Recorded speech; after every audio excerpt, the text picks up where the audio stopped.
এখনো পুরা গন্ধ, খুব পুরা গন্ধ। যাই করছে তার 50% গেছে চোরের পেটে।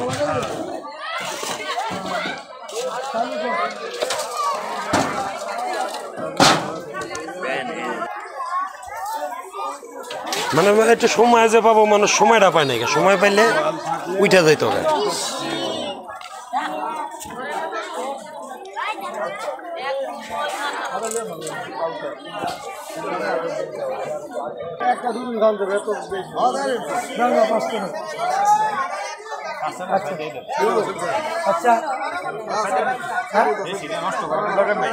না না বেশি বেশি চারটা হইব আপনার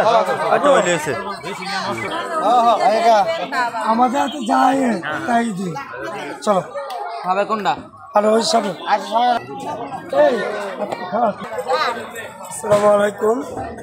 আমাদের এখানে অনেক ক্ষতিগ্রস্ত মানুষের জন্য আমরা কিছু খাবার বিতরণ করতেছি। বিভিন্ন সময় থেকে বিভিন্ন খাবার আসতেছে। এই খাবারগুলো আমাদের নিজের হাতে দেখে দেখে আজকে 3 দিন যাবত এবার আমরা ডিস্ট্রিবিউট করে আসছি। আপনারা আমাদের পাশে থাকবেন।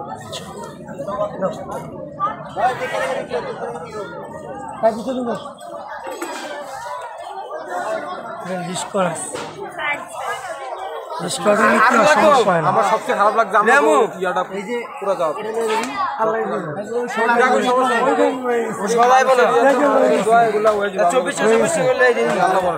হয়ে যাবো কা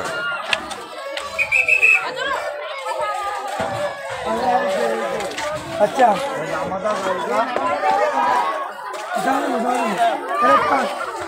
এবার শেষ না ওই যে একক বোর্ডটা দিয়েছি তো দেন লিস্ট দিয়েছে 7টা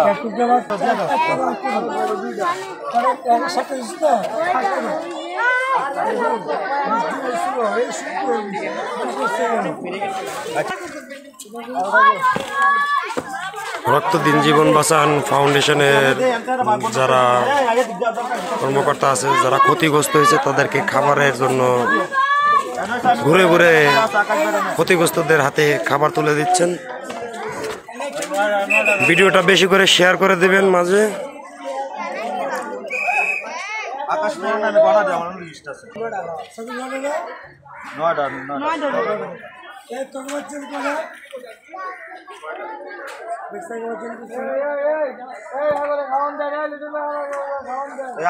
বাইরে না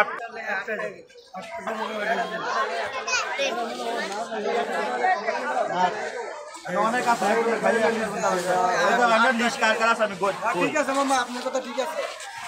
মায়া বাদশা ফাইন রুবেল রুমা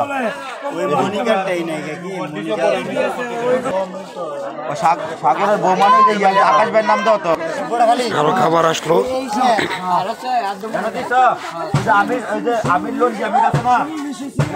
একজন মানুষের জন্য পর্যাপ্ত পরিমাণে খানা।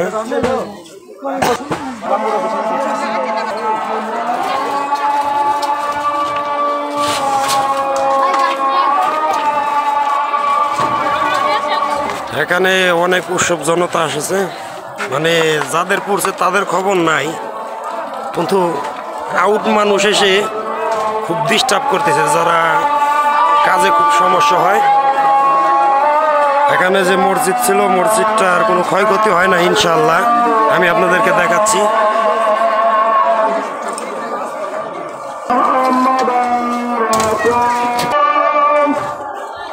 এখানে একটা ক্যাম্প তৈরি হয়েছে, আমরা সেই ক্যাম্পের দিকে যাচ্ছি এগিয়ে।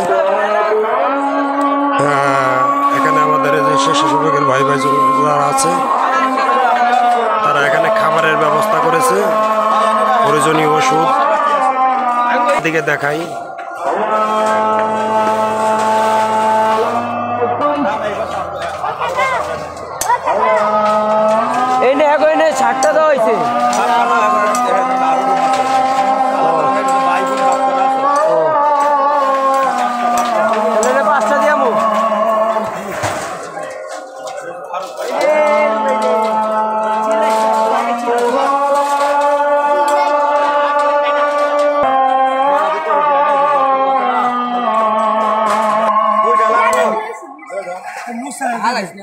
পরিবার যাইছে না এই, আসো। সবার খানা দেওয়া হয়ে গেছে? কাপড় তো এখন শুকনো কাপড়ের ব্যবস্থা করা হচ্ছে এখানে। আর রক্তদিন জীবন বাঁচান ফাউন্ডেশনের যারা আমাদের কর্মীরা আছে সব এত সুন্দরভাবে গোছানোর কাজগুলো করতেছে। শুধু আপনাদের যে ভালোবাসা যেটুকু আছে আমাদেরকে দিবেন। আমরা এখন শুনে যাবো আমাদের যে একটা অফিস ছিল সেই অফিসটা আজকের আপনারা দেখতে পারেন এই ভিডিওর মাধ্যমে। চলেন, তো অফিসে একটি কার্যালয়, প্রধান কার্যালয়, সেটা ওই অগ্নিকাণ্ডতে পুরো সব কিছু স্থায়ী হয়ে যায়। আমরাও ক্ষতিগ্রস্ত হয়ে গেছি। তারপরও আমরা কোনো দিক দিয়ে হেলাই নাই। তারপরও আমরা যে যারা ক্ষতিগ্রস্ত হয়েছে তাদের পাশে আমরা এখনো আছি। আজকে 3 দিন যাবৎ এখন পর্যন্ত আমরা কাজ করে যাচ্ছি।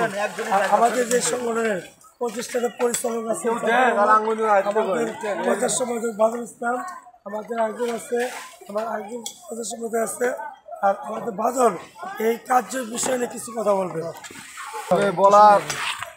বলার মতো না, সেই জন্য এই জিনিসটা হয়েছে। আসলে সবারই ক্ষয়ক্ষতি হয়েছে, কেউ কিছু বার করতে পারে নাই। এবং আমরা সবাই ছিলাম অফিসে, যদি থাকতাম তাহলে মানুষের কাপড় চোপড় বা যেহেতু মূল্যবান জিনিসগুলো আমরা বার করে পারতাম, কিন্তু আমরা আস্তে আস্তে সব পুড়ে গেছে। এবং আমাদের যে একটা রক্তদান ছিল, আসলে এটা দিয়ে আমরা মানুষকে সেবা করতাম, রক্ত দিতাম। এবং যারা যারা দাফন কাফনের একটা বিষয় আছে, এটা আমরা বিনামূল্যে দিতাম। এবং আমাদের এই একটা প্রোগ্রাম ছিল, এই যে কয়েকদিনের ভিতরে একটা শীতের মানুষ যারা অসহায় মানুষ, যারা কম্বল নাই, রাস্তায় থাকে, ওর জন্য কম্বলের কিছু টাকা ছিল আমাদের সংগঠনে, কিন্তু ওগুলো পরে ছাই হয়ে গেছে। আসলে এটা ভাগ্য ছিল, এই জন্য হয়েছে। তুমি সংগঠনের সদস্য, এই কাজ করে কতটুকু আনন্দ, এই আজকে 3 দিন যাবৎ কিরকমভাবে তোমার কিরকম কষ্ট এবং কিরকম ভালো লাগতেছে এই কাজগুলো করে? ধন্যবাদ লিটন ভাই। আমাদের কী বলবো, আমরা প্রত্যেকটা সদস্যই আসলে সেটা হতো যে আমাদের এরকম একটি সংগঠন আমরা কল্পনা করতে পারি নাই যে আজকে আমাদের এই অবস্থা দেখতে হবে। তো এটা আল্লাহর একটা ইচ্ছা, আল্লাহ নীলা খেলার কারণে হয়েছে। তো দুঃখ একটাই যে আমাদের রক্তদানের আমরা কিছুই বের করতে পারি নাই। আমরা এতগুলো সদস্য সবাই অফিসে ছিল। তো আমাদের যে শীতার্থ মানুষের জন্য কম্বলের কিছুটা অর্থ ছিল, আমরা এগুলো পুরো ছাই হয়ে গেছে। কিছুই পাইনি। মৃত ব্যক্তিদের কিছু সামান ছিল, সেগুলো পুরো ছাই হয়ে গেছে। তারপরে আমাদের আসবাবপত্র কিছু ছিল, মশালিদের জন্য আমরা দুটো ফাঁকান ছিলাম, সেগুলো পুরো ছাই হয়ে গেছে। মানে নাই বলতে আমাদের কিছুই নেই, কিছুই আমাদের নেই। তো খুবই দুঃখ লাগতেছে আমাদের সংগঠন মেম্বারদেরকে। আমরা বলবো যে কেউ আশা হারাবেন না, সকলে ধৈর্য ধরেন। ইনশাল্লাহ আমরা আমাদের এই প্রতিষ্ঠানকে দাঁড় করিয়ে আমরা আবারও আমাদের কার্যক্রমগুলোকে আমরা রানিং করে ফেলবো অতি দ্রুত আমরা আমাদের সব কিছুকেই ঠিক করে আমরা আমাদের কার্যক্রম, আমাদের সাফল্য অনুযায়ী আমরা এগিয়ে যাব ইনশাআল্লাহ। আমাদের সকলের বিষয় নিয়ে আমরা এখন চলে যাচ্ছি সাদির রহমানের কাছে।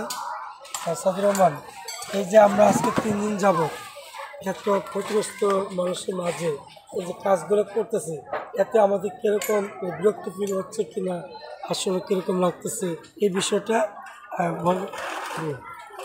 ধন্যবাদ আমাদের সিনিয়র সহসভাপতি লিটন মোড়লকে। বিশেষ করে আমরা প্রতিনিয়তই মানবিক কাজগুলো করে থাকি, মানবিক কাজের সাথে আমাদের সম্পৃক্ত।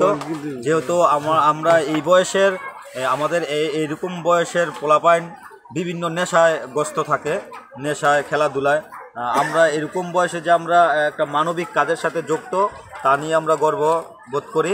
আর বিশেষ করে যে আমাদের অফিস ছিল, আমাদের অফিসটা আপনারা দেখছেন যে পুড়ে গিয়েছে। আমাদের অফিসে অনেক মালামাল ছিল। আমাদের এখানে প্রায় 2টা পিসি ছিল, একটা ল্যাপটপ ছিল। আমাদের ডোনারদের সব ডাটা এন্ট্রি আমাদের কম্পিউটারে ছিল। আর হচ্ছে আমাদের যে ফাইলপত্র সব কিছুই আমাদের পুড়ে গিয়েছে। এর জন্য শোকাহত না হয়ে, শোকাহত তো অবশ্যই মানুষ করে, সেক্ষেত্রে আমরাও মানুষের ভালোবাসায় সব কিছু আস্তে আস্তে গড়ব। আপনারা দোয়া করবেন। আর হচ্ছে যা আমরা যারা ক্ষতিগ্রস্ত আছে তাদের মাঝে বিশৃঙ্খলা সৃষ্টি হওয়ার কারণে আমাদের এখান থেকে আমরা আমাদের ভাঙা অফিস থেকে বর্তমানে আমরা নিয়ন্ত্রণ করতেছি, মনিটরিং করতেছি যে খাবার কার এখানে কতটুকু লাগে আমরাই পৌঁছে দিচ্ছি। তারপর পিছনে কাপড় আছে, কাপড়ও দিচ্ছি। কাপড়ের পাশাপাশি কম্বল আছে, বালিশ আছে, যার যেটা প্রয়োজন পুরনো ইউজ করা যার যেটা প্রয়োজন সে সেটা এখান থেকে নিয়ে যাচ্ছে। অনেক ভালো ফিল করতেছে সবাই, আলহামদুলিল্লাহ। সবাই আমাদের জন্য দোয়া করবেন যাতে সুন্দর এবং শৃঙ্খলাভাবে সব কিছু বন্টন করতে পারি। একটা বিষয় বলতে চাই, আচ্ছা একটু বার দেখেন যেমন একটু কথা তো এখানে পর্যাপ্ত পরিমাণে লাইটের ব্যবস্থা করা আছে যেন কেউ কোনো দিকে না যেতে পারে। ইনশাআল্লাহ এই মানুষগুলোর জন্য দোয়া করবেন। আর এখানে আমাদের রক্তদিন জীবন বাঁচান ফাউন্ডেশনের অনেক বড় ভাইরা আছে, এখানে সবাই এখান থেকেই বসে মনিটরিং করতেছে। তো সবাই ভিডিওটা বেশি বেশি করে শেয়ার করে দেবেন ইনশাআল্লাহ। নাকি মাইকেটা না